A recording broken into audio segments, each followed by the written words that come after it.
राधे राधे सभी भक्तों को भक्ति भाव चैनल में आपका हार्दिक स्वागत है।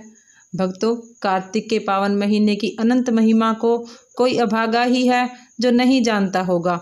हम सबको ये तो पता है कि कार्तिक महीने में की हुई पूजा पाठ, स्नान दान, दीपदान आदि विशेष फलदायी है। यह महीना श्री हरि विष्णु को अति प्रिय है।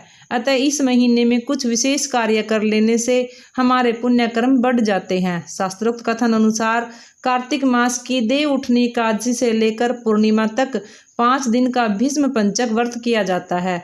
अगर इसके बीच में किसी तिथि का क्षय हो जाता है, यानी कोई तिथि घट जाए, तो इसे 1 दिन पहले ही शुरू कर लेना चाहिए। महाभारत युद्धकालीन समय में एकादशी से लेकर पूर्णिमा पर्यंत भीष्म पितामह के द्वारा जो दिव्य ज्ञान पांडवों के निमित्त रखा गया था, उसी की ही याद में यह पावन पवित्र दिन भीष्म पंचक के नाम से जाने जाते हैं। सन 2024 में 11 नवंबर से भीष्म पंचक आरंभ हो रहे हैं और 15 नवंबर तक अर्थात पूर्णिमा तक यह पंचक चलेंगे।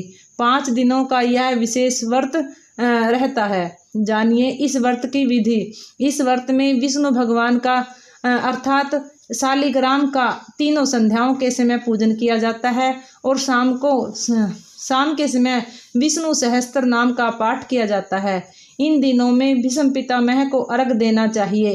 अर्घ देने के लिए एक तांबे के लोटे में जल लेकर उसमें गंगा जल मिलाएं। फूल, चंदन, अक्षत या काले तिल डालकर अर्घ दें। मंत्र आपको वीडियो के लास्ट में बता दिया जाएगा।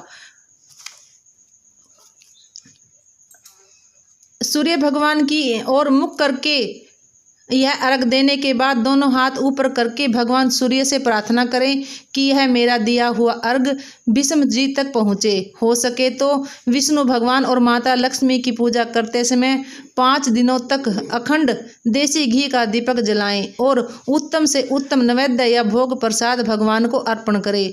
भगवान की सेवा करें। अगर हम निराहार रहकर यह व्रत कर रहे हैं तो हमें अन्न का प्रसाद स्वयं नहीं ग्रहण करना है। अगर आप में सामर्थ्य नहीं है तो एक समय मीठा भोजन करें। सुबह के समय ओम नमो वासुदेवाय मंत्र का 108 बार जाप करें। ओम नमो वासुदेवाय बोलें, भगवते नहीं बोलना है, ध्यान रखें।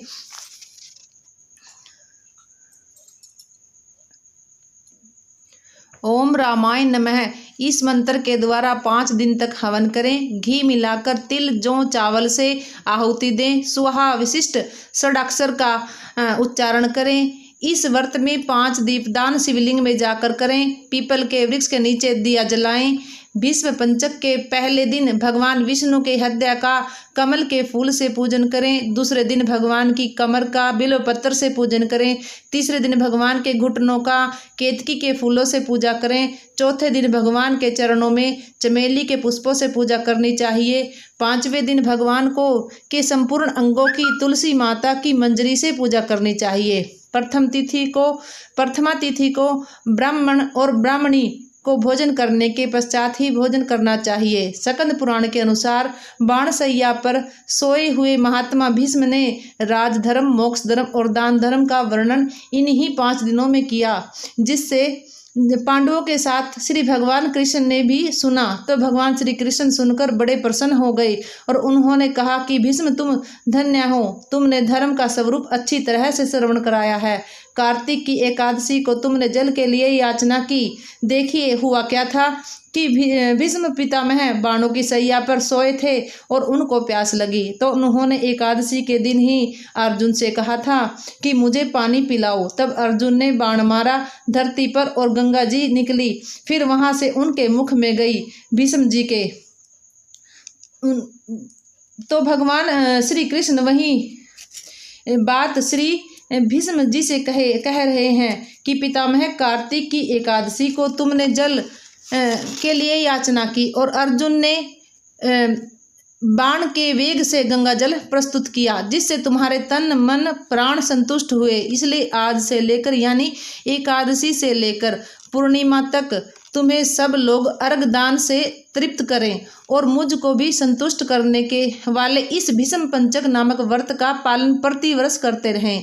ये भगवान श्री कृष्ण की आज्ञा है हम सब के लिए। भगवान कहते हैं, जो पुत्र की कामना स्त्री सहित पंचक पुत्र की कामना के लिए स्त्री सहित पंचक व्रत का पालन करता है, वह वर्ष के भीतर ही पुत्र प्राप्त करता है। व्रत में धरती पर शयन करे, ब्रह्मचार्य का पालन करें।